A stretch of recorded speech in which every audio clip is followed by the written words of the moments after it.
The FJ45V is one rare four-wheel drive. Alan Gray and his nephew Andrew Gray have accepted the challenge to bring this old girl back to life. How will Alan work alongside a mechanic 50 years his junior? Will they succeed in restoring this Land Cruiser? And all within budget. Oh, what's going on here? No. You're having a snooze. Oh, no, just having a bit of a look around. What's happening? Oh, just thinking maybe we should get stuck into the drivetrain today. Just wanted to check that vibration. Yeah. Where do we start? Oh, I was thinking the tail shaft thing has got to come off anyway. We'll shove it up a noise. No worries. I'll close up my little bed here and we're right. Good to go, mate. The boys get the FJ up on the hoist so they can check out the tail shaft. So you reckon the noise coming in was that tail shaft unis? Just check the front one there, mate. Oh, yeah. Back on shot too. Okay, so tail shaft off. It's immediately obvious there's a problem with the tail shaft uni, so it's time to take her off. Have a look at that. Beautiful. When we were coming in the workshop earlier, we noticed a bit of a knocking noise coming up the driveway and also a vibration when we were out in the road. We've checked the unis on the tail shaft, and as you can see, this one's absolutely stuffed.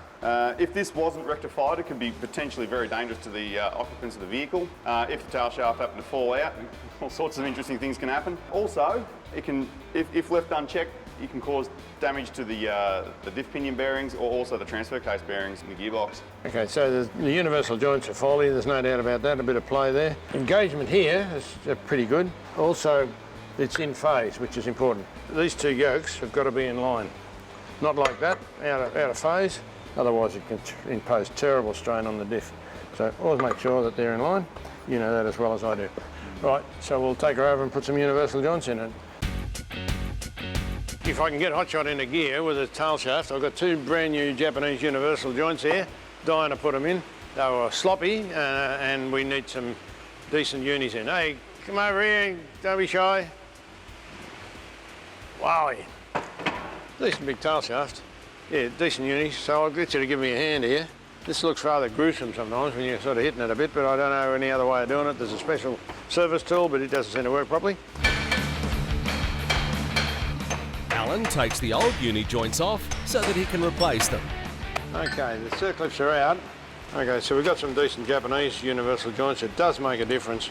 I've seen joints chop out in 5,000 kilometres. We've got to be a bit careful here. What you've got to watch is that you don't get these needle rollers jammed as you're pushing them in, because this is flopping around over the joint. And my mate's a bit unsteady on the vise here. So what you've got to do is make sure that that's pushed right through there. And because the grease nipple's there, if you had it on the fat side, you can't get it through far enough. So you make sure that the grease nipple goes on the thin part here. So I'll hold that in there, so they're all nicely in there. I know they're in place. This is tapered. See how that's in a bit there, bigger, wider there? So when nobody's looking, I just shove my screwdriver in there. That makes up that little bit of a space. And if he tightens it up, Bob's your uncle. Sometimes I give it a bit of a tighten with a bit of it with a hammer just for fun. Okay, circulars are right in. That feels nice. What do you reckon, mate? The only way that'd get any better is if I did it myself. No, I knew there was going to be something. You can't just say good on you, mate. We'll just thread that in there nicely. If it doesn't go in, we're in real trouble. There we go. Yeah, a little bit tight, just a bit of a hit either way. That is absolutely fantastic. What do you reckon, Maestro? Beautiful.